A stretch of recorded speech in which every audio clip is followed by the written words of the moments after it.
வாங்க, 2 பேரும் இங்கேயே தங்கிக்குங்க. சரிங்கம்மா. பிடிச்சிருக்கா? சாக போற எங்களுக்கு தங்கறதுக்கு இவ்வளவு வசதியான வீட்டை கொடுத்துட்டு பிடிச்சிருக்கான்னு கேக்குறீங்களேம்மா. நீங்க என் தெய்வம்மா. உங்களுக்கு எப்படி கைமாறு செய்யறதுன்னு எனக்கு தெரியலம்மா. எனக்கு பிடிக்காத ஒரு விஷயமும் பண்ணக்கூடாது. பொய்யோ திருட்டோ இருக்கக்கூடாது. என்ன? ஐயோ, என்னம்மா இப்படி சொல்லிட்டீங்க? உங்க மனசு எவ்வளவு வெள்ளையோ அது மாதிரி என் கையை சுத்தம்மா. இது வரைக்கும் அந்த மாதிரி தப்பு பண்ணலம்மா. என் மனசுக்கு ஒண்ணாம நடந்துக்கிட்டீங்கன்னா உங்க வாழ்க்கையில இனிமே கஷ்டங்கிறதே இருக்காது. சரிங்கம்மா.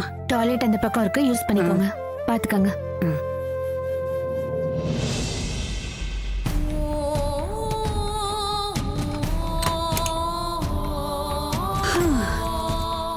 மா, அந்த கடவுள் புண்ணியத்துல தங்கறதுக்கு ஒரு நல்ல இடம் கிடைச்சிருக்குல்ல?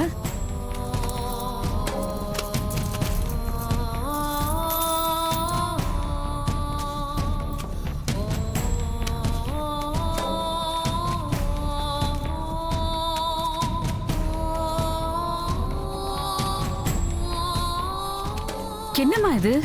உன்னை விரட்டிட்டு ஓடி வந்தானுங்கல்ல, ஆமா, அவனுங்க கிட்ட சுட்டது இது. ஐயோம்மா, அவங்க சொல்லிட்டு போனது கேட்டேன்ல, கொஞ்ச நாளைக்காவது அடக்கி வாசிமா. அடிப்போடி, நீ வேற.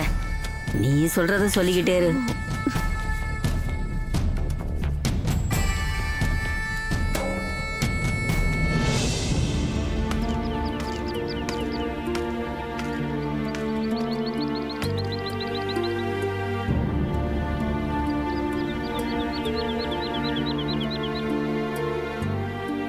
பரமு, பரமு, இல்ல, எங்க வந்த?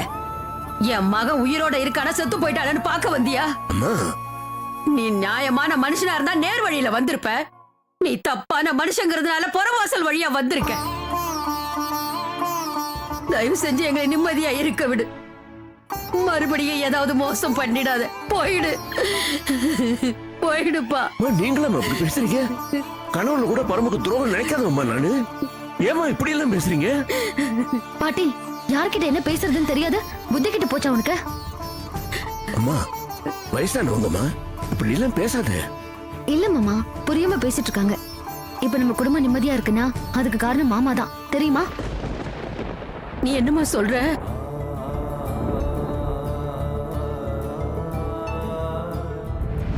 பில் யார் கட்டினதுன்னு ரிசப்ஷன்ல கேட்டேன், சொன்னாங்களா? ராமநாதன் ஒருத்தர் கட்டினார் மேடம்.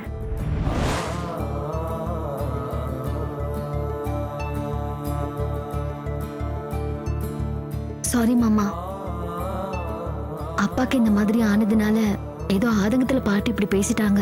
எனக்கு புரியுதுமா. என்ன பண்றது? கோவம் வராம என்ன செய்யும்? பரம பெத்த தாய்மா இவங்க. நல்லா இருந்த பிள்ளைக்கு திடீர்னு இப்படி மாரடைப்பு வந்துருச்சுன்னு பெத்த மனசு துடிக்கத்தானமா செய்யும். அவங்கள சொல்லி குத்தம் இல்ல. அவங்க என் மேல கோவப்படுறதுக்கு எல்லா நியாயமும் இருக்கு. பரமுக்கு ஆசை காட்டி மோசம் முடியுதுன்னா தானே மாமா, நான் அது வேணும்னு செய்யாம இருந்திருக்கலாமா? ஆனா துரோகம் துரோகம் தானே. இந்த மாதிரி நடக்கும் நான் நினைச்சு கூட பார்த்தது இல்லம்மா. வாழ்க்கையில நான் இவ்வளவு நஷ்டம் இழப்பெல்லாம் பார்த்திருக்கிறேன். வியாபாரத்துல நஷ்டம் வந்தா பிசினஸ்ல இதெல்லாம் சகஜம் எடுத்துக்குவேன். வாழ்க்கையில இழப்பு வந்தா விதிப்படிதான் எல்லாம் நடக்கும் சமாதானப்படுத்திக்குவேன். ஆனா உன் விஷயத்துல நடந்தது பாரு குழந்தை, அது மட்டும் என்னால என்னைக்கு சமாதானப்படுத்திக்கவே முடியாதுமா. சிறு வயசுல இருந்து ரொம்ப ஆவலா உன்ன மருமகளே மருமகளேன்னு கூப்பிட்டு என் மனசுல ஆசையை வளர்த்துக்கிட்டதும் இல்லாம உன் மனசுல இந்த ஆசையை விதைச்சு விஸ்வரூபமா வளர்த்து மணமேடை வரைக்கும் வந்து உன் கல்யாணம் நின்று போயிருக்குதே. இது யாரால அம்மா தாங்கிக்க முடியும்?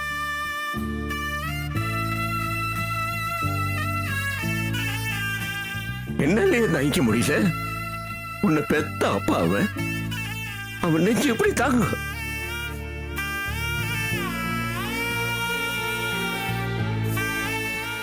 அவனை பெத்த தாயார் இவங்க.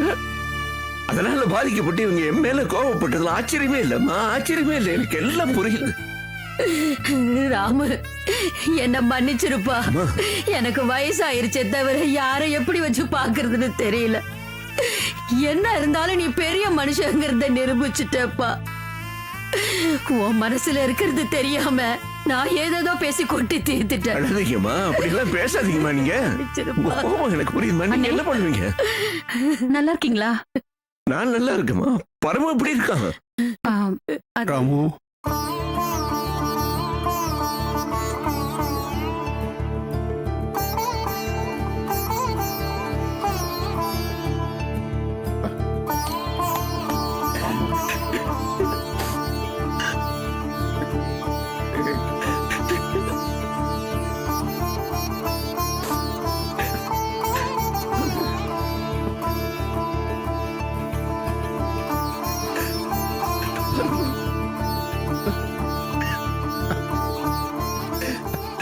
டேய், எப்படிடா இருக்க?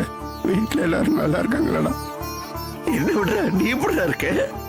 எனக்கு என்னடா, நீ இருக்கிற வரைக்கும் என்ன எந்த நோயும் அண்டாதுடா. எங்கடா இருக்க விட்டான் என் பையன்? எல்லாத்தையும் தான் கெடுத்து தொலைச்சிட்டானு. அவனால எனக்கு எத்தனை பெரிய அவமானம், இவளுக்கு எத்தனை பெரிய ஏமாற்றம், உங்க அம்மாவுக்கு எவ்வளவு பெரிய வேதனை.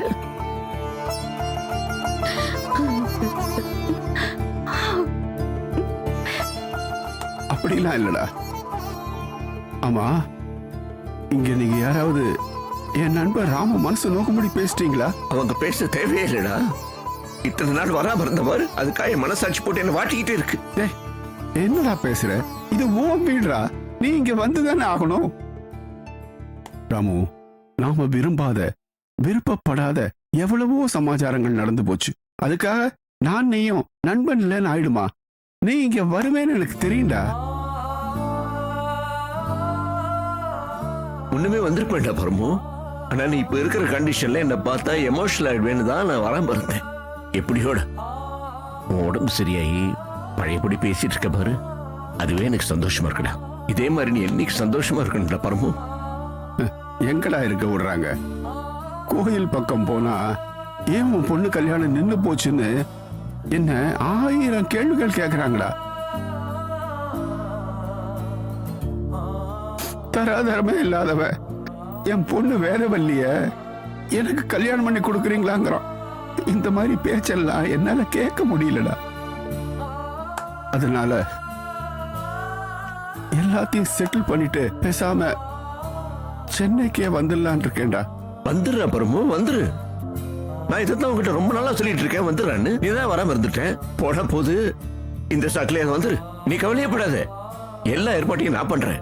உன் குடும்பத்துக்கு ஏத்த மாதிரி நல்ல ஒரு வீட்டை பார்த்து எல்லா ஏற்பாட்டையும் நான் பண்ணி வைக்கிறேன். நீ வந்து பார்த்து ஓகே சொன்னீன்னா போதும். மாமா, ஆ? அப்பாவை அலைய வைக்க வேண்டாம், நானே வரேன். வாயேன்.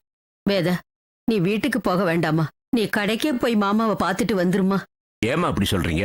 இல்ல, இதுவரைக்கும் உன் வீட்டுக்கு தான் மாமா வீடுன்னு நினைச்சு போய்கிட்டு இருந்தா. ஆனா இப்ப அந்த வீட்டுக்குள்ள வேறொரு பொண்ணு இருக்கால்ல, அவ முன்னாடி வேதவல்லி நிக்க கூடாதுன்னு பாக்குறேன். ஓ, அந்த பொண்ணு ஒரு விஷம். அம்மா, என்ன பேசுற? கல்பனா என் ஃப்ரெண்டோட மருமக. அது சரிதான், ஆனா எனக்கு அவளை பிடிக்கல. அவ நம்ப வச்சு கழுத்தறுத்தவ தானே அவ. கவலைப்படாதீங்கம்மா. அவளால இவளுக்கு எந்த பாதிப்பு வரும் நான் பாத்துக்கிறேன். நீங்க நிம்மதியா இருங்க. இப்ப நான் கிளம்புறேன்டா. ஆ, குடும்ப பாத்துக்கடா. சரிடா. வரேம்மா. போயிட்டு வாங்கண்ணே. நான் கிளம்புறேம்மா. மாமா, ஆ? வந்ததுல இருந்து இவ்ளோ நேரம் பேசிட்டு இருந்தீங்க, ஒரு வார்த்தை கூட மருமகளேன்னு கூப்பிடலையே மாமா.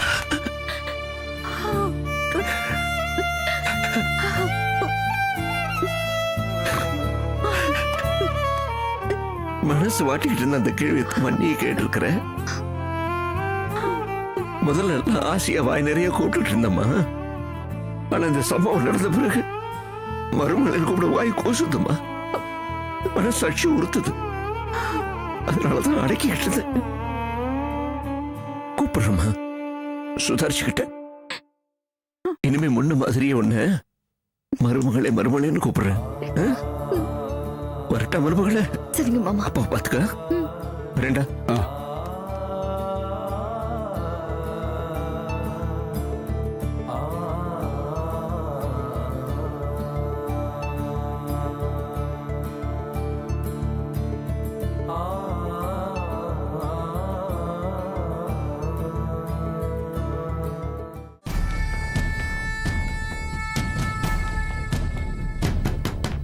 யாரு? நான் தான் மல்லிகா.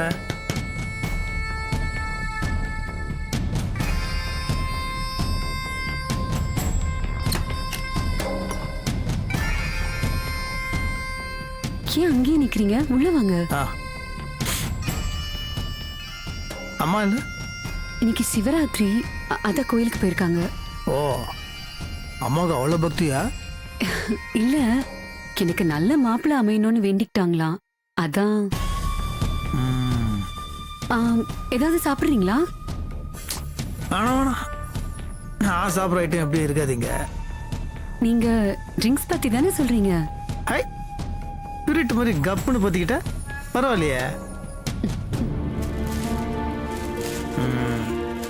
இந்தா, என்னது? என்னன்னு பிரிச்சு தான் பாரு. ஏன் இவ்வளோ தயக்கம்? இல்ல, என்னன்னு தெரியாம வாங்கிட்டா அப்புறம் திருப்பி கொடுக்க முடியாது.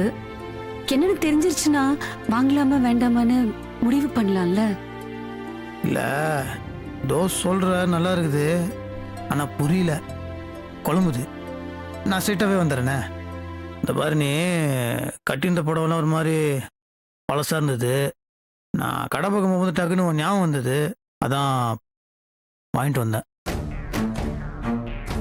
இந்தா. வேண்டாங்க. நீ இப்போ வாங்கலன்னு வச்சுக்கோயேன், நான் அப்படியே கீழே வச்சுட்டு போயிடுவேன்.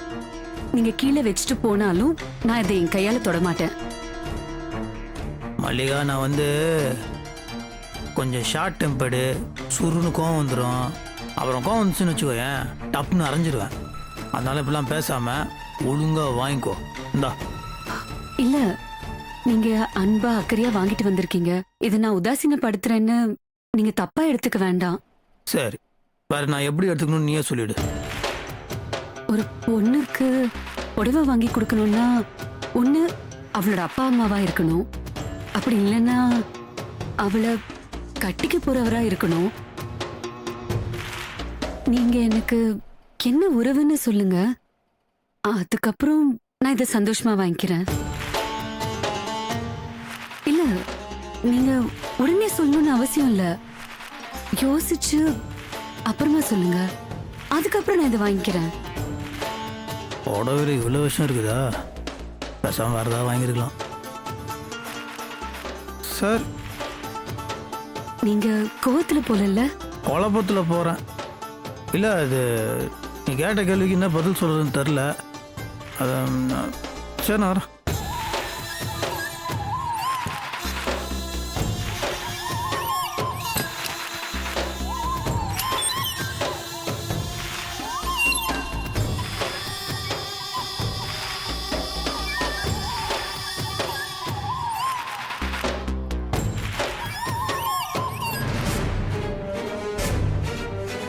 நாகராஜ் எதுக்கு மல்லிகாவை பார்த்துட்டு போறாரு? கையில ஏதோ பாக்ஸ் வேற வச்சிருக்காரு. என்னவா இருக்கும்? என்னன்னு பாத்துருவோம்.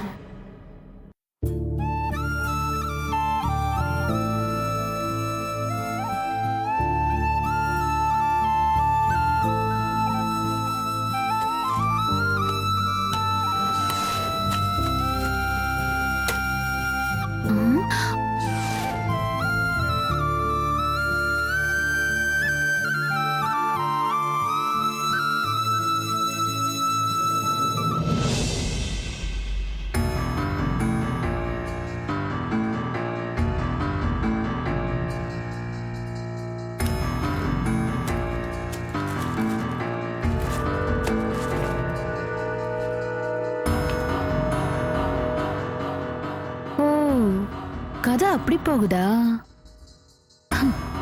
குழந்தைனாரு காரணத்தோட தான் மல்லிகாவை கூட்டிட்டு வந்திருக்காரு. பொண்ணு அழகா இருக்கும் போதே நான் கண்டுபிடிச்சிருக்கணும். பரவாயில்ல, இப்போவாவது தெரிஞ்சுதே. எது வரைக்கும் போகுதுன்னு பாப்போம். ஏண்டி, அவர் பாசமா கொடுத்தத நீ சந்தோஷமா வாங்கிக்காம ஏதேதோ உளறிட்டு இருக்க. மா, நீ புடவைய யோசிக்கிற, நான் புடவை கடையா யோசிக்கிறேன். அதுக்கு அவனை அப்பனா புருஷனான்னு கேக்குற? மா, அவரை மேல ஆசைப்படுறாரு, அது எனக்கு தெரியும். அவர் கண்ணு, மனசு, புத்தி எல்லாமே அவரை மேல வச்சிருக்கிற காதல சொல்லுது. நம்ம அவசரப்பட வேண்டாமா, நிதானமா இருக்கணும். அவரை உருக வைக்கணும். வாயை திறந்து காதலிக்கிறேன்னு சொல்ல வைக்கணும்.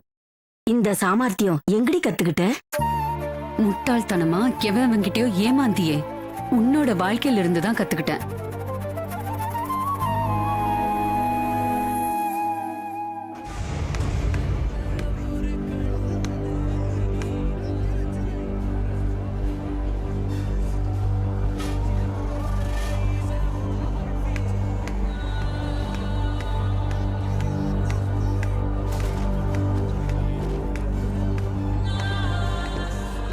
Excuse me.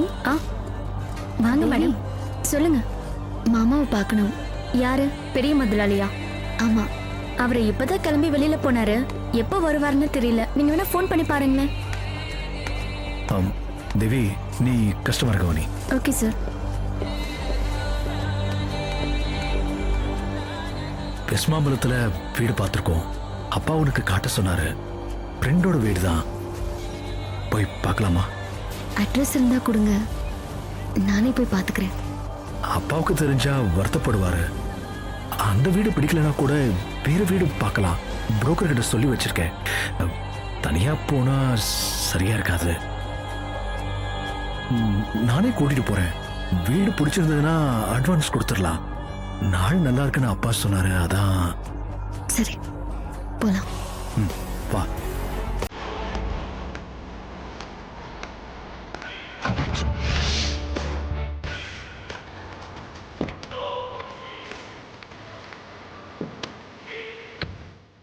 சார் இந்த மாடல் எப்படி சார்? சார் இது வந்து ரொம்ப அட்வான்ஸ் டெக்னாலஜி. சார், எங்க அப்பா பாத்ரூம்ல மயங்கி விழுந்துட்டாரு சார். நான் அர்ஜென்ட்டா ஒரு ஹாஸ்பிட்டல் கூட்டிட்டு போகணும். ஒரு 2 hours பர்மிஷன் கொடுங்க சார்.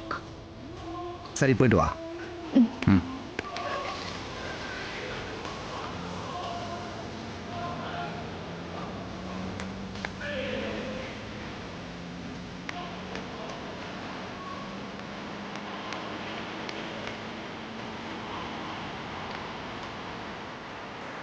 ஆட்டோ.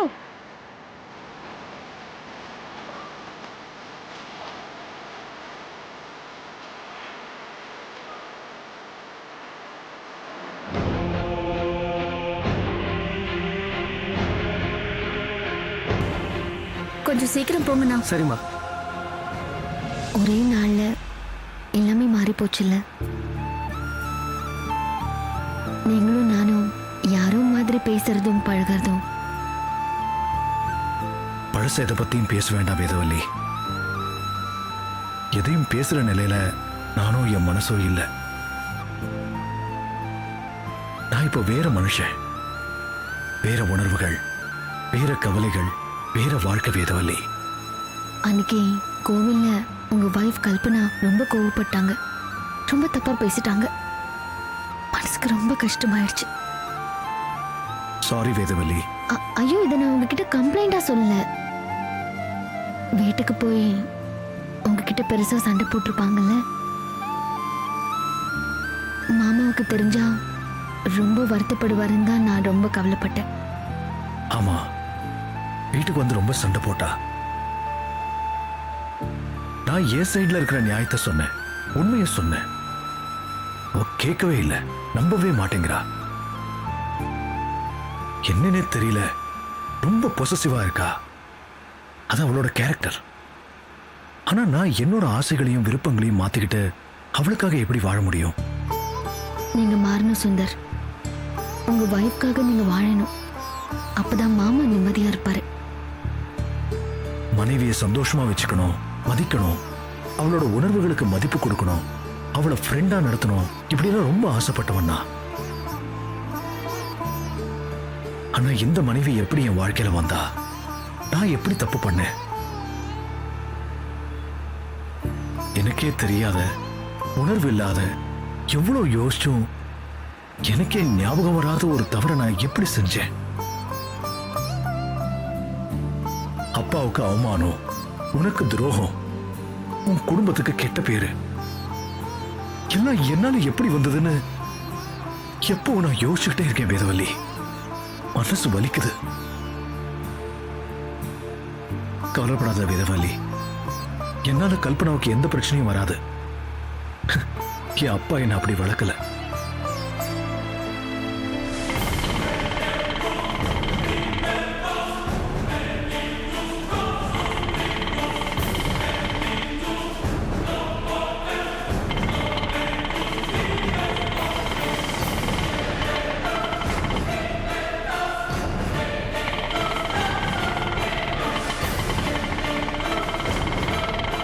அண்ணா அண்ணா அண்ணா, நீங்க நிறுத்திக்கோங்க. சரிம்மா.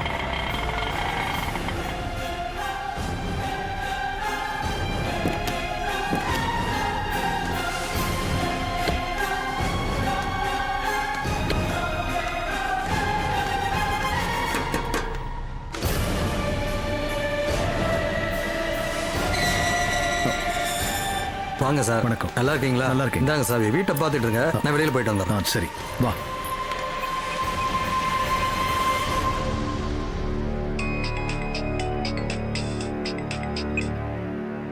சொல்லுடி கல்பனா மேடம், உங்க வாட்ஸ்அப்க்கு ஒரு வீடியோ அனுப்பிச்சிருக்கேன் பாருங்க. சரி,